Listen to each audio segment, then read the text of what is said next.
Welcome everyone to the last of the Wednesday workshops for the 2022 Virtual Professional Development Series. I'm sure you all know this, but my name is Dr. Gina Astorini, and I am the Associate Director of the Leadership Alliance. Today's workshop is on financial wellness and ways that you can control and manage your money and finances for a successful future.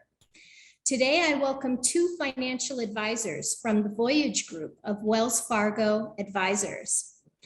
Sandra Bonilla earned her degree in finance and international business from Fairfield University, and she began her finance career while she was still completing her undergraduate degree. After graduation, Ms. Bonilla joined Morgan Stanley and subsequently the Voyage Group of Wells Fargo Advisors and developed her passion for the wealth management career. She has a love of philanthropy and serves as financial coach at the Women's Development Council, as well as serves in the junior board for LifeBridge Connecticut. Welcome, Ms. Bonilla. We also have with us today Mr. Stefan Ajaj. Mr. Ajaj earned a BA from California State University in Northridge. He has 17 years of experience in both mortgage real estate industry, in both the mortgage and real estate industry. He is knowledgeable in jumbo financing, condo or co-ops, along with home buyers with complex income or asset management situations. He is proficient in both French and Spanish languages and attained the highest rank of Eagle in the Boy Scouts of America, recognized as a member of the Wells Fargo Leaders Club since 2013. Please welcome our guests to our webinar today. Thank you, Gina.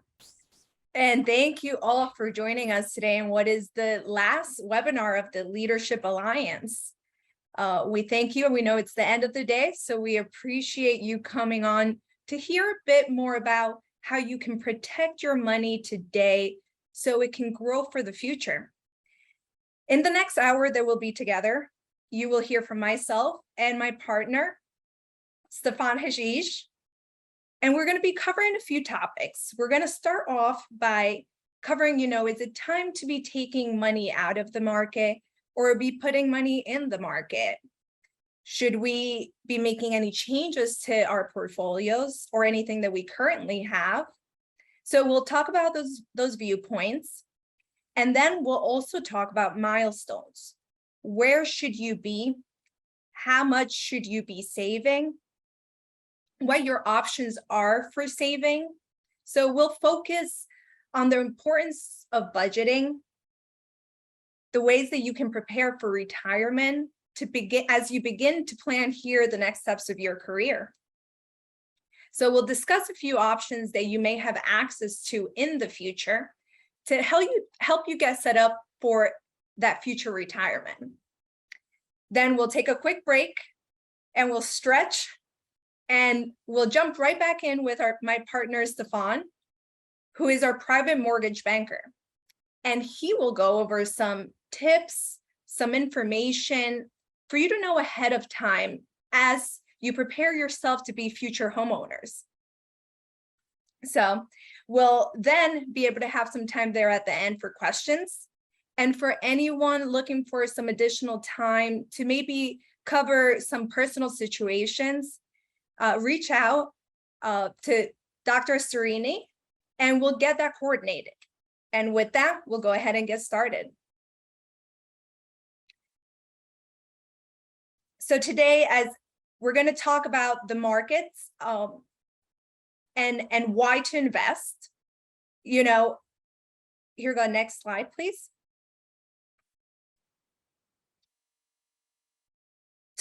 We'll talk about diversifying, the S word.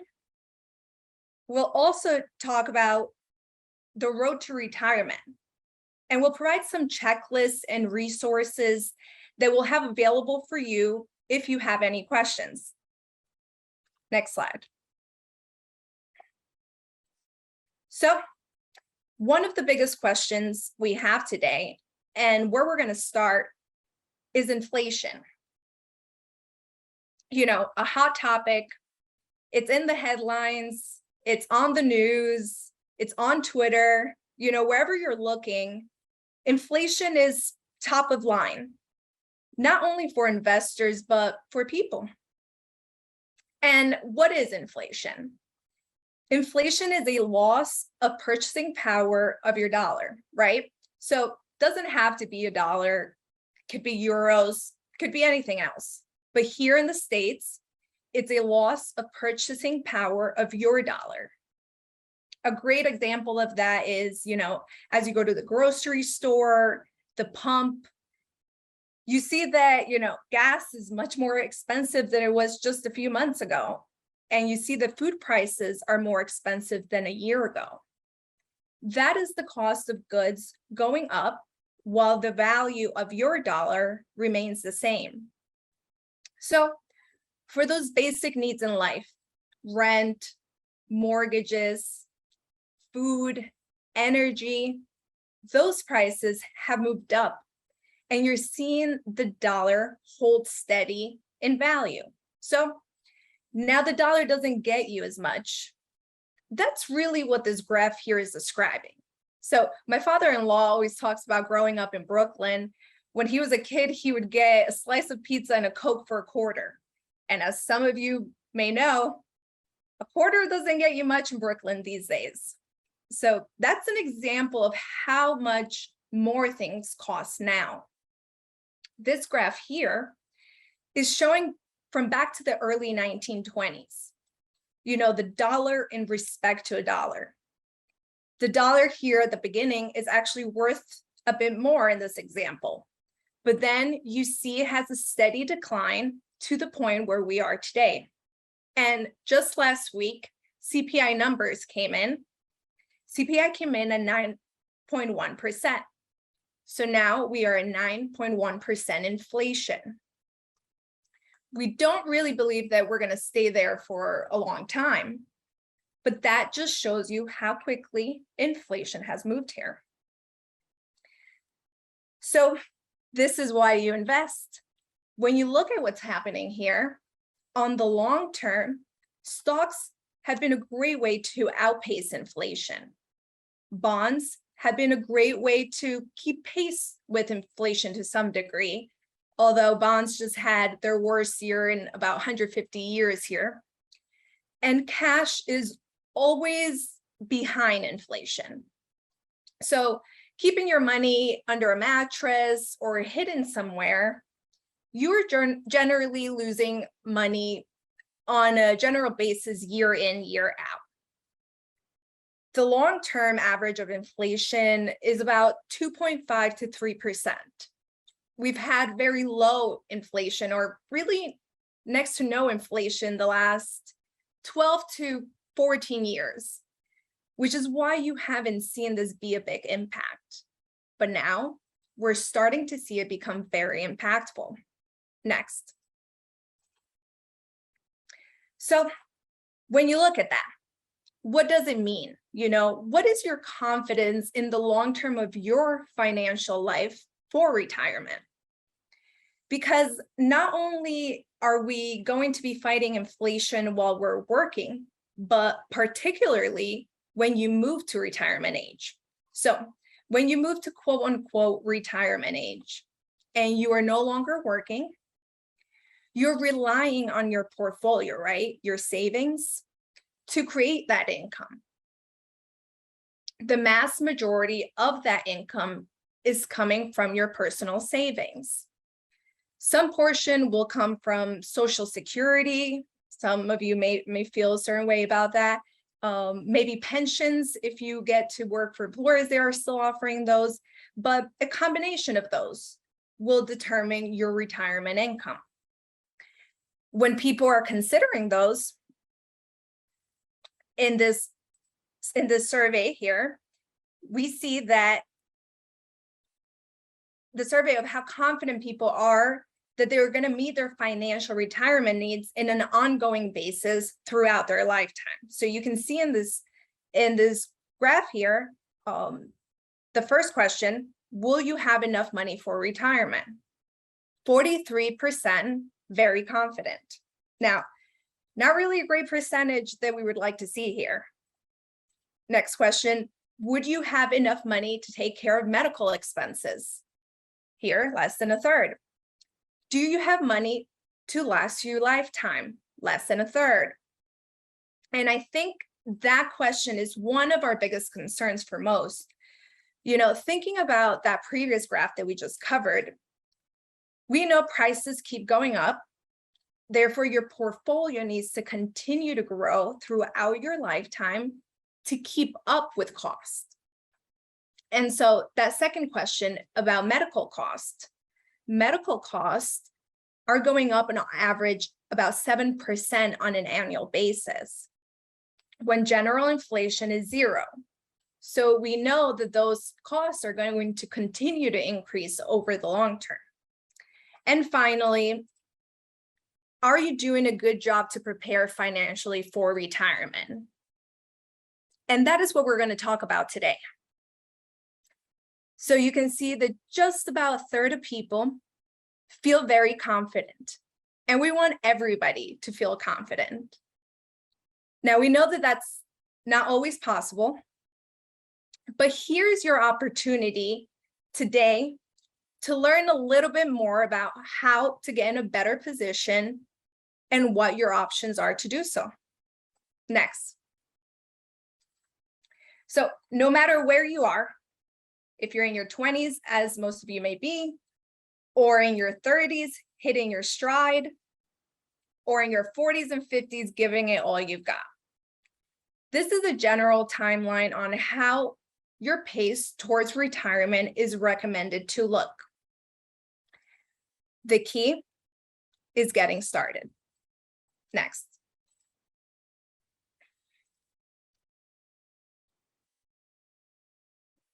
It's always a good time to start putting into the market.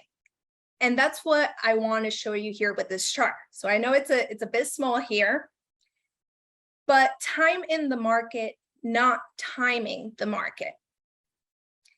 Here, if you look at the top, that top orange line is small cap companies. That bluish line is large cap companies. The red line is government bonds. That light purple is treasury bills, and that dark purple is inflation.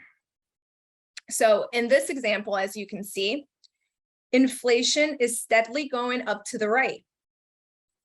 Treasury bills have been doing a good job of, slightly outpacing inflation in this example. Government bonds have done slightly a better job at outpacing inflation.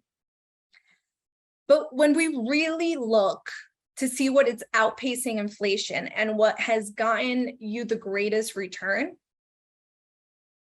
those large cap stocks and small cap stocks particularly have gotten the long-term success for investors. And so when we say time in the market, not timing the market, people may say, well, I want to be holding cash because the markets are volatile. I don't want to be in the market, and that way I can avoid some of that downside. And certainly that may be the case, but timing the market is very hard. And you also need time to get back into the market. So the way we generally want to think about investing is constantly putting money into the market, what we call dollar cost averaging. So when markets are high, you're buying less shares of the stock market when you're investing. But when markets are low, you're actually buying more shares. So it actually keeps your average costs down. And when we look at what that means in the long term, it means starting early will provide for a lot more investable income and assets than waiting. And all things aside, the one thing we know is that over the long term, and particularly a 5 to 10 year window, is the stocks have been the best return of value and over a value against inflation in overall. bonds have done a decent job, although like I had mentioned this year, it's been one of the worst years in 150 years for bonds because of interest rates having moved up so quickly. Next slide. So I wanted to give you a visual example. I know I said the power of investing and not waiting, but I wanted you to take a look here on this chart. In this example, investor A contributes $1,000 for 10 years to an IRA beginning at age 30. Investor B contributes the same amount of money, but for 20 years and waits 15 more years to start. So you can see that the value, which is the amount invested here, yellow is investor A and red is investor B. Even though investor A put in less money over the long term, they end up with more money at age 65. So this is a great way for you to see the time value of money and the value of having invested in investments over the long term. So for those folks who may say, and we'll talk a little bit more about ways to save, but most people will say, you know what, I'm young, I have a long time to wait, I can't quite afford it now. I would strongly recommend that you reconsider those thoughts and take a look at why you may want to start investing. Next. So we're going to talk about a couple different ways that as you start to really focus on the next steps of your careers, when you start going out to the workforce, some ways that you can start to think about how you can boost your savings once you're out there in the workforce. So there are a couple different ways that you can save for retirement. Specifically, if once you start working, you work for an employer that does not offer a retirement plan. And these are our traditional and Roth IRAs. So if you are making income, you qualify to open one of these accounts. Now, traditional IRAs and Roth IRAs do have some limits. They each have a limit of $6,000 a year, up to $7,000 once you turn 50 years and above. And we'll talk about the difference of those in a minute. There are a couple limits to be able to do this. So you may also want to consider if you are earning on the higher end, or if you are also participating in a retirement plan. There may be also opportunities for you to access HSAs. That is another way that is a tax-preferred method for savings. So as you start looking for your employers, as you start maybe have a spouse, just taking notes of health savings accounts, so HSAs, as a way to boost your savings. In these accounts, you get a deduction today and a tax-free withdrawal later, as long as those are used for medical expenses. So going back to that chart, are people confident in being able to cover medical costs? This is one way we can look to cover those medical expenses in the future. And lastly, brokerage accounts and savings accounts. This is another way to look to save outside of your retirement plans and your retirement savings, if you want to start saving for the long term. Next slide. Now, when we talk about retirement plans, I want to give you an example on how you want to think about the percentage that you want to allocate on an annual basis as a goal to be able to put aside towards retirement, whether that's in a plan or in a Roth or traditional IRA, as we just covered. With retirement plans, they work similar to Roth and traditional IRAs. So here on the right is just an example of what we may want to have as a goal for savings in your future when you start in the workforce, and the ideal payment to get into that retirement plan. So if you did end up working for an employer that had a plan and they matched that 4%, then ideally we would look for you to contribute 11% to get a total of 15% total contribution into your retirement plan. Now, there are limits as well for this. It's $20,500 for 2022, and there is a catch-up for a total of $27,000 if you're over the age of 50 in 2022. So some numbers just to keep in mind as you're planning for the future. Now, the real big difference and the key thing that I'd like for you to take away from this is the difference are mostly tax. There are some income limits as well for these, but on average, like I said, 15% into the retirement plan would be an ideal goal to have. Referrals on traditional IRAs are tax deferred, which means you put money in and there's no taxing that money. It grows tax deferred, but when you go to take it out, it will be taxed.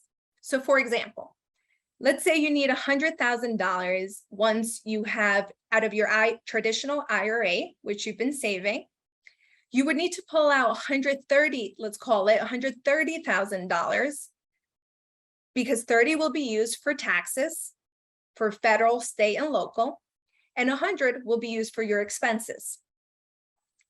If you compare to how a Roth IRA would work, in that same scenario, if you needed 100,000, you would take out 100,000. That money has been taxed already, and therefore gross tax-free, and withdrawals are tax-free. So everyone says, what's better for me? You know, there's no straight answer to this, but there are some good rule of thumbs. If you're younger and in a lower tax bracket now, where you think you'll be in a higher tax bracket in the future, where you think you'll be earning more in the future, it can make a lot of sense to use a Roth IRA feature. Now, younger is relative. You can be 50 and still have 20 years left before you pull that money out. So particularly if you think you will be in a higher tax bracket in the future, or if you think tax brackets in general will be higher in the future, then the Roth feature would make a lot of sense, because you are paying the lower tax rate today, say 15%, and avoiding that higher tax bracket later, say that 25 to 30%. The nice thing about this is that you can plan and hedge your bets and have a bit of both.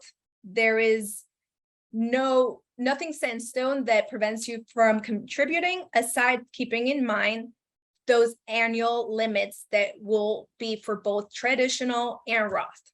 Similarly, in the 401k space. Next. So on the investing front, once you decide, all right, I am going to put away $6,000 into a Roth IRA, where do we go from there? One of the key things you always hear is diversification. So diversify, diversify, diversify. It's one of the big pieces of jargon that have come out of our industry. What does that mean? It simply means not putting all of your eggs in one basket. So not all of your money in just international small cap stocks, or all of your money in the money market. It means having a diversified portfolio. This is something that you can work with a team like ours to help you organize and to ultimately help you achieve those goals. So generally speaking, as you are closer to retirement, you will be a bit more conservative, which means you'll have more cash in bonds than those that are further away from retirement. Now, if you don't want to go through what the hassle of picking and determining where to put each of those funds, there are some vehicles like mutual funds and target date funds that can help you set that up. It's almost like a set it and forget it. So if you're 30 years from retirement, right, and it's 2022, and you want to put some money into a target date fund, something like a 2050 fund for someone in that retirement window would be what you would select. And the managers would be more aggressive today and become more conservative later as you get closer to that retirement date. So that manager being, whether it's Vanguard, Fidelity, American Funds, these different companies will offer those, and they will do that work for you. So like I said, somewhat of a set it and forget it. They're the ones making the determinations of what bonds and stocks they're holding, how much international, small cap, real estate. And on an ongoing basis, they'll be making those decisions. And as you get closer to retirement, they will make the fund more conservative. So understanding what makes up those retirement date funds and target date funds is very important as well. So let's talk about that. What is the difference between a stock and a bond? So a stock is ownership of a company. So I'll pick on Apple as an example. If you own a piece of Apple or Apple stock, and the stock or company is doing well, and that stock price goes up, you get compensated. So you are able to sell that stock at a higher price. If they don't do well and their performance is poor, their stock price can go down. Or if they go out of business, your stock price, your stock can be worthless or wiped out. This is one of the many reasons that you wouldn't want to put all your money in Apple. And I'm not saying Apple is a bad company, and I'm sure everybody knows that, but we want to make sure that we're not putting all of our eggs in one basket. You want to own a couple hundred companies or 1,000 companies. So that's why we talk about mutual funds and investing in. If you invest in, let's say, a mutual fund, a large cap fund, you're going to be owning 1,000 different stocks within there. So if Apple is one of those holdings and Apple goes out of business, it shouldn't be a big negative impact in your overall portfolio. Where if you just had all of your money in Apple and it did go out of business, again, I'm not saying that they will, that would be a big detriment to your portfolio. So if you compare that to bonds, people view bonds to be a bit more safe, because in that same scenario, if you own a bond, which is a loan from Apple, and they're paying you 5%, as long as Apple is in business, they have to pay you that 5%. But if their business does better, you don't get anything more from that bond. And if the business does worse, but doesn't go out of business, you don't get anything less. But if they do go out of business, you are first in line to get your money back as a debt holder. So this is why people think that bonds are more conservative, because you have the first in line to collect back your debt, and you get the income as long as the company is in business. So don't sell the news. This is something you may have heard. It's been around, an old Wall Street antic for decades, maybe even centuries. This is when you see the headlines looking back and all the things that are going on, specifically where we are today, right? Things are looking harder, energy prices are going up, food prices are up, it costs more to buy a home, you have a war in Ukraine, you have all of these negatives out there. Is there going to be a recession in the future? Generally, these are some of the best times to be putting money into the market. Anytime around when there's a correction, which is about 20% below their highs, 18 months into the future, you have stellar returns on average. Now, doesn't mean this is a guarantee and it's going to happen here. But the advantage that I want you to walk out of here knowing is that by putting money in on a periodic basis, will really get you the overall long-term return. So whether it's on a stock basis or a loan basis, bonds, that power will come through in the long-term returns, and having that diversification is important. So that brings us to the dollar cost average that we just spoke about, right? So putting a fixed dollar amount on an ongoing basis. Now, when we say let's develop a plan here on the next bullet point, this is where we want you to think, hey, is now a time where I can increase my savings? Because it would be a great opportunity to have this money go in at these lower prices. And I'll pick on Apple again. A great opportunity to own a company like Apple for the long term. So that's really what we are looking at when we say dollar cost averaging. Another key point to remember is developing that plan, setting targets. One thing to consider each year as you look back and evaluate your financial situation is, is there a point where you can say, hey, can I increase my savings by 1 or 2% more so that it could help me in the long term to achieve my goals? Next slide. Now, with all that being said, here's some sort of guideline or a rule of thumb for how much you should have in savings. Think of this as a checkpoint. In this example, this is based on your salary and in multiple of your annual salaries. So at age 30, it is recommended or a good checkpoint to have 1 year's salary saved as a good rule of thumb. You compare that to age 60, where you're having 9 times your salary would be a good rule of thumb to prepare for retirement. And then age 65, as you move into retirement age, 11 times your salary would be an ideal point to have saved for your retirement. Now, some of you may be shaking your heads, say that seems high. That's all right. This is our opportunity to build a plan.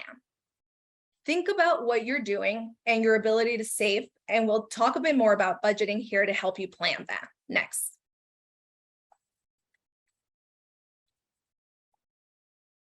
So I want to be cautious of time here. So I will send you a few more tips. We'll cover some of those beginning tips, and then I'll send you some written tips later on. So tips for saving more, things we want to think about as we're spending. So making savings automatic. Put a portion of every paycheck you receive into a savings account so you don't have to think about it, right? That's how we pay ourselves first. On top of that, we'll want to sort of earmark some of that for our retirement needs. Then set aside extra money, right? If you receive a tax refund, if you get a cash gift, if you paid off a loan, continue that payment into your savings account. I will say a big one will be to avoid any late fees, so pay your bills on time. Next slide. Now, to get started, in order to know how you can save more, we have to track where our money is being spent. And a simple way to track that is keeping a log of your daily or weekly spending. And I will make this available, and this will be sent out to you. So you can start to log at the end of the month. You want to look over and ask yourself a few questions. What expenses would I reconsider? What changes should I make given my goals and spending habits? You want to think about 2 actions you can take today to reach your goals. So can you cut back in one area? Can you delay purchases to limit impulse buying? So consider taking a small action that help you reduce your spending in just one category. For example, eating out for lunch is something that could possibly help you cut back on savings. I'll give you just a quick statistic. According to the Bureau of Labor, in 2019, millennials spend 47% of their food budget on food away from home, more than all other groups. So this is one key category that we can save. Additionally, with technology now and companies using social media to target buyers, we want to make sure we are being proactive in limiting those influences. So turning ads off on social media if possible. 2019 said 91% of businesses were using social media for marketing purposes. So make sure, and some of these websites are tracking. So turning those things off, try meal planning. Don't save your card informations on the websites. It makes it a bit harder and makes you think twice before spending. So those are some key takeaways here. Next slide. I want to just summarize quickly for you to consider some of these points that we just discussed. Saving at a rate of 15% as a goal for retirement, continuing your savings even if you change jobs, taking advantage of HSAs, IRAs, Roth IRAs, and if your employer offers a 401k, then that as well. Keeping track of that progress, 11 times your income as you approach retirement is a good sort of goal to have. And at least once a year, say, where am I? Am I close to these numbers?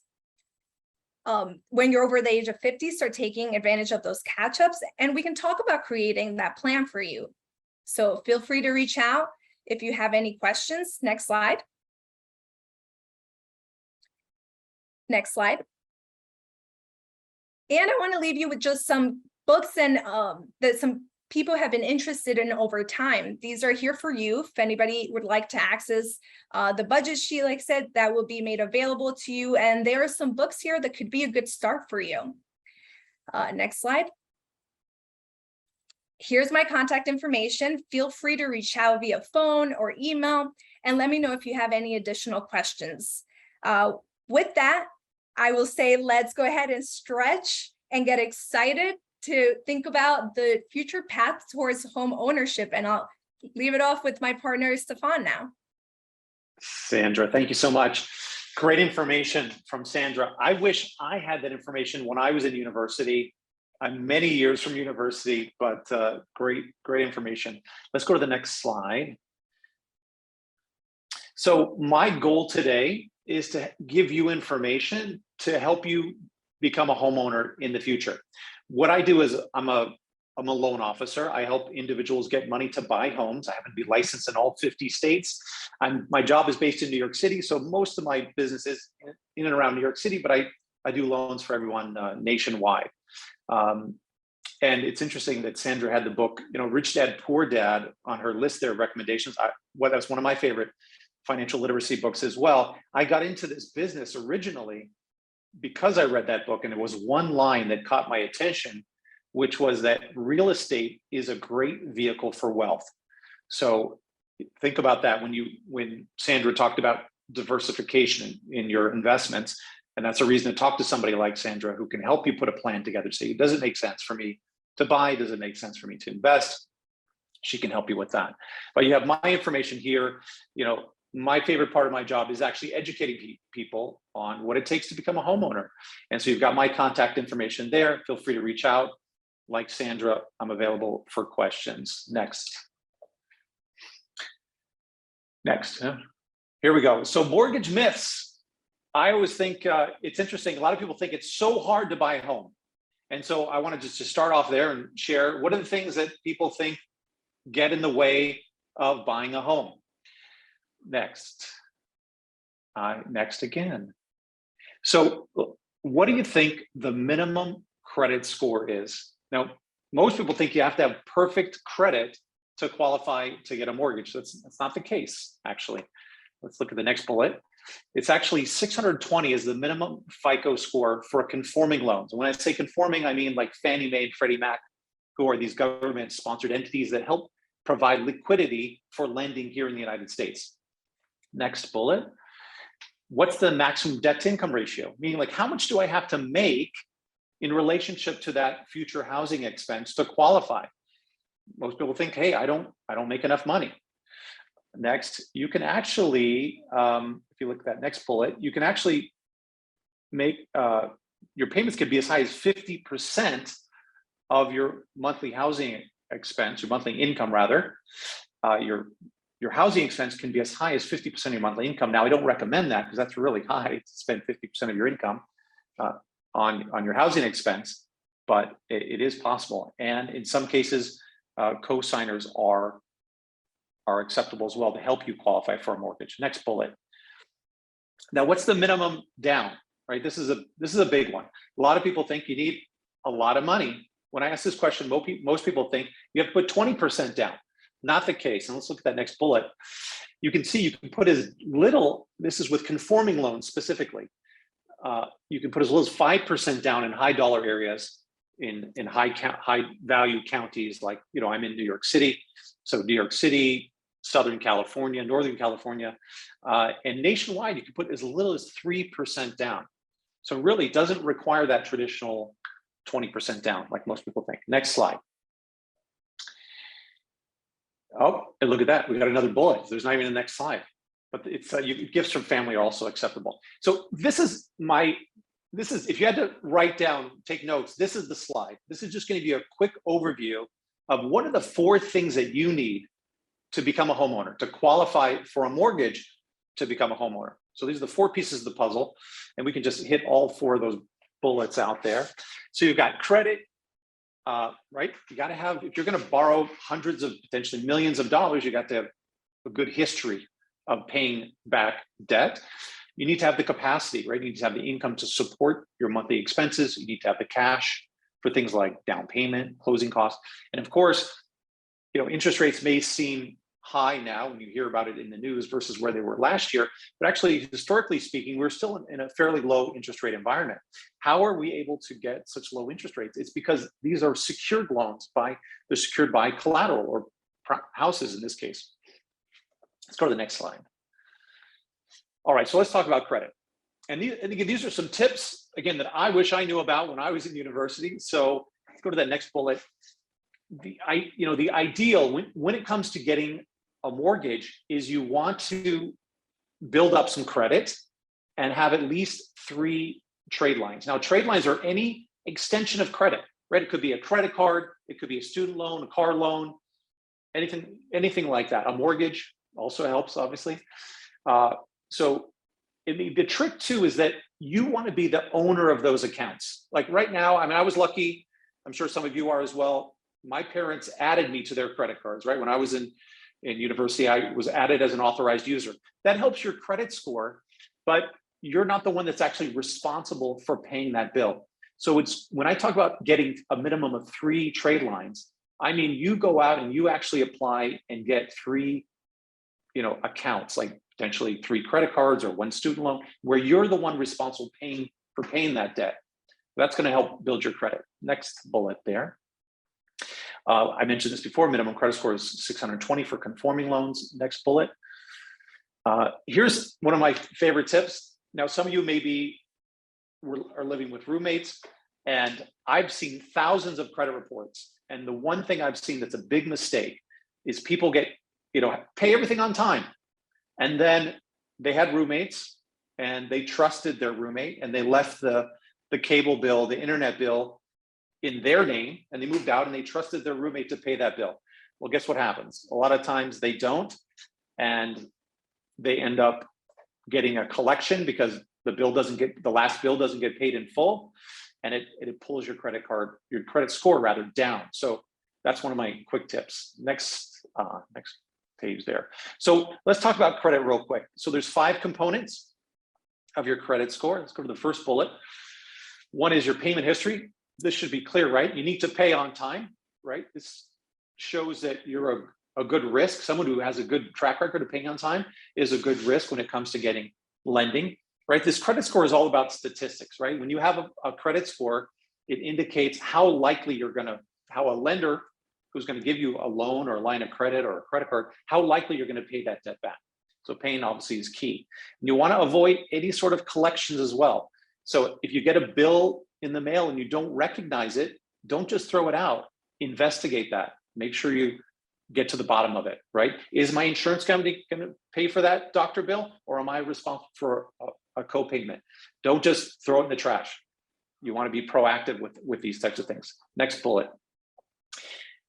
you know, I'm sure you've heard this. You don't want to use credit cards too much. It's a little bit like the Goldilocks story, right? You know, Goldilocks, one bowl of porridge was too hot, one bowl of porridge was too cold, and then there was that bowl of porridge that was just right for her. Well, same thing applies with credit and credit cards. It's actually funny. You would think, I'm not going to use credit cards. That actually can sort of hurt your credit. You want to use credit cards a little bit to show that you can be responsible and pay them on time, but you don't want to use them too much.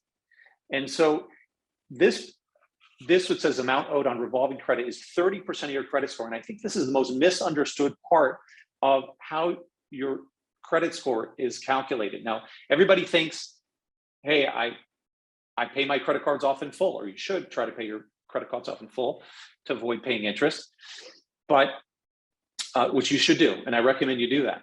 But what they don't understand is that you are graded based on what shows up on your credit card statements. So again, everybody likes to use credit cards. It's convenient. You get rewards. Most people wait for the bill and then pay it in full. But again, they're assuming that if you pay that bill in full, that it means you have zero debt. That's actually not how it's reported on your credit report. Because what happens is the day that your credit card statement is generated, that's the day the data is sent to the credit bureaus, and that's when that part of your credit score is calculated. So really the ideal is that you should always try to have you should have your credit card balance below 10% of your available credit. Now that may seem a little aggressive. This is if you want to have the top score, right? If it's too much, keep your balances below 30% of your available credit. But again, you want to have an A+ credit score, which is going to help you qualify for lower interest rates and potentially other types of lines of credit. Then you really want to keep your balances below 10% of your available credit. So what's the trick? What's that mean? Well, the auto pay on your credit card doesn't do it, because that only pays the bill after the credit card statement is generated. What you need to do is proactively pay your credit card balances down in advance so that you're below, before the credit card statement is generated, so that it's below that 10% of your limit. And again, ideally, you don't want to have balances on more than one or two cards. And then when you do finally get that credit card statement, I do recommend you pay it in full to avoid paying interest. But let's look at the next bullet, please. The age of your credit is important. And for some of you that are just starting out, obviously it's going to be challenging because you may just be starting to get some credit. So the credit is part of your how long you've had credit. That's why it's good when you guys and gals, I say you all, get a credit card now. You're going to want to probably keep those credit cards potentially for life, because having a credit card for a long period is going to help your credit. And if you're applying for a mortgage soon, you want to avoid opening new credit, because anytime you do that, it's going to pull your credit score down temporarily. Let's look at the next bullet. The mix of credit is important as well. So having different types of credit, like revolving debt, like a credit card, or an installment loan, like a student loan, having different types of credit is going to help show that you're responsible and you can manage different types of credit. And then the last bullet there is your credit inquiries. So as you know, when your credit is pulled, if it's pulled too much, the creditors are concerned that something's going on, that all of a sudden you've got all these credit pulls. So you want to be careful and don't have your credit pulled too often. And next bullet, I have a nice little, just a little visual for you. You can see how important it is, the 35% pay on time. But again, that big piece, this is my biggest tip, is that those credit cards, keep those balances low. Remember I said, you don't want to keep them at zero all the time. Going back to our Goldilocks analogy, you want to use it a little, just not too much. Next slide. So let's talk briefly about income. There's different types of income. Any type of income that's going to continue into the future, that a lender can say, hey, this person's is making money and has a history of making money, is going to continue to make money, then it's a good source of income. So there are many different sources, but here's just a couple sources. Let's go to the next bullet. You know, a W-2 employee gets a salary. We can use 100% of that. There's two more bullets there. Why don't you hit those? We can use 100% of the salary. And when we look at bonuses or commissions, we're going to use a 2-year average. The next bullet. Somebody who's self-employed. This is a little trickier than somebody who's employed, because we're looking at the after expense income, right? Somebody who has a business they're going to have that gross revenue that they're bringing in, but then they, let's say they brought in $100,000 this year in revenue, but then they might have $90,000 in expenses to make that 100,000. So we're going to use that after expense income, and we're also going to average it over 2 years typically. You can hit next there and just move along here, and then we'll go to the next slide. Oh, that's a good bullet right there. Co-signers are allowed, right? So if your parents are nice enough to help you out, they could be co-signers potentially, or anybody could be a co-signer. But so the next slide. We're going to just real briefly through this slide. We go to the next bullet there. So how do we calculate this? There's a housing expense, right? We do typically, you can go to the next couple bullets there. We want to keep your housing expense below 28% of your gross income. So if you make, and I just use a round number, you make $10,000 a month, we want your housing expense to be less than 28%. Now, again, we'll lend higher. I mentioned earlier, we'll lend up to 50%. We'll allow you to borrow, use up to 50% of your monthly income.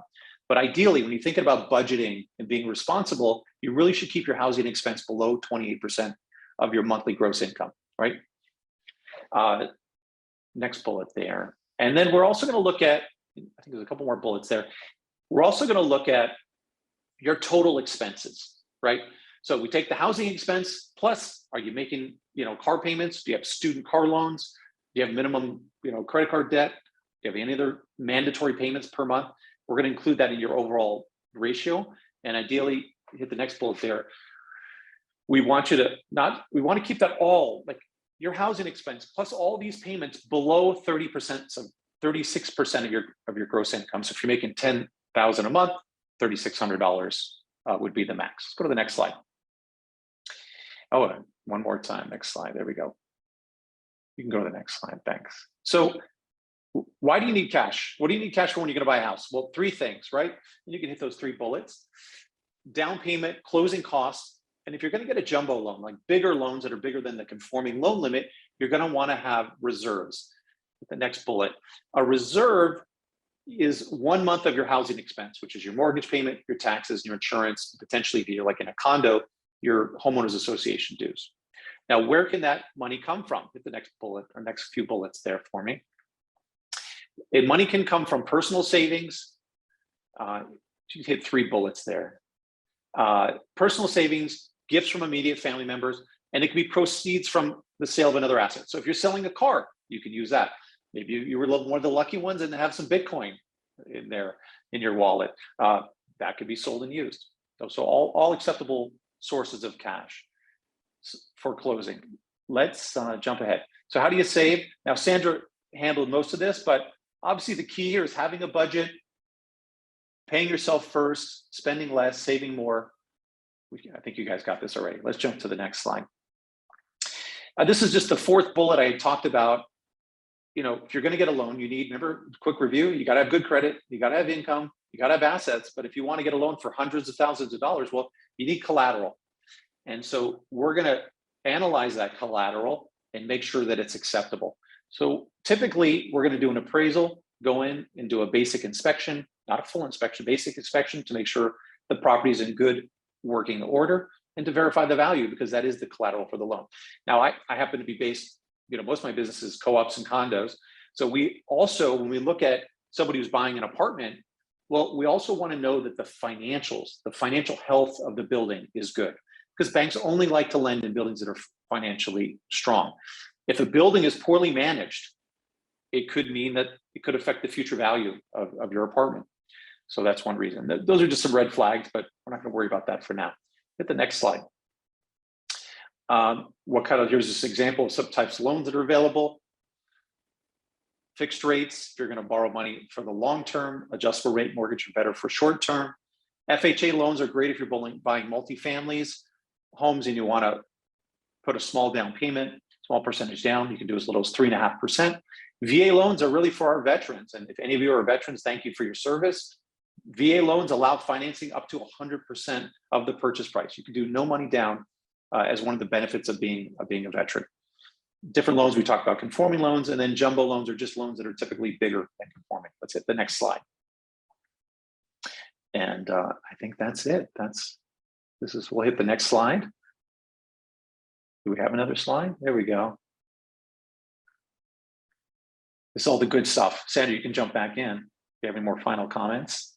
Great. No, I think those were all great points. Thank you so much for closing the loop here. I think you've got some great information. I know we're right down here till the end. I see a question coming in from Daniela Figueroa. I'm not sure if you see that Q&A. Let me see. This one's is aimed to you. If you've got a chance here to answer it, we got 4 Sure. minutes left. What's that question? I don't actually see it. So how would you know when your score is sent out to the bureaus? Should I pay the credit card off a certain amount of days before automatic payment takes it out? If so, how many days? So you want to check with your bank, right, your credit card company, and find out what is the close date for your credit card statements, right? And you want to try to pay, a day or 2 or 3, before that. Again, you don't have to pay it to 0 all the time. You just want to keep that balance below 10% of the available limit. Now, what I do personally, as my personal habit, I'm an employee. I get paid a salary and commission, et cetera, but I'm paid every 2 weeks. So when I see that money hit my checking account, I have direct deposit. That's a reminder for me to go and just pay my credit cards down. So if you have a larger out of the ordinary purchase, maybe you charge a vacation, I would just pay it off as soon as possible. Don't wait for the bill. That's great. Any other questions that you may have? And I know we've covered a lot today. So if you come up with, maybe think of a question as soon as we hang up here, feel free to reach out. I'm sure we'll send out our emails. If not, definitely Dr. Ostorina will get those questions out to us and we'll get you an answer for that. Yes. Thank you so much. You gave us a lot to think about and a lot to plan. And I agree with you. It's never too early to be thinking about some of these things. We actually have another question that came in right under the 5 o'clock deadline. It asks, the amount under current balance should be less than 10% of the amount listed under available credit for me. So the amount. So this is good. Yeah. I think I understand the question. Right. Question. So we're big on credit. This is good because we're going to have great credit scores. I can tell. The key is, you have a credit limit on your credit card. Let's say I like to use round numbers. So let's say your credit limit is 10,000. I'm talking about a percentage of that, right? So if you have the ability to charge 10,000, you really want your balance to be below 10%, or in this case, below $1,000 before the statement's generated. Because again, when the statement's generated, that day when the statement's generated is when the data is going to be sent to the credit bureau, and that part of your credit score is going to be calculated. Now, don't panic too much, because the good news is the next month it's recalculated again. So doesn't hurt you if you had 1 month where you did 50% or 80%. Just try to stay below that 10% ideally. Thank you. Oh, I think, wow, lots of questions coming in, but I think at this point we need to say thank you so much to both of you. I will definitely forward student questions to you and get those answers in our Google Classroom. Again, it was very informative, and again, a lot to think about, and I think there are things we should all be thinking about. So thank you very much to our guests. Thank Great, you. thank you. Have a wonderful week, everybody.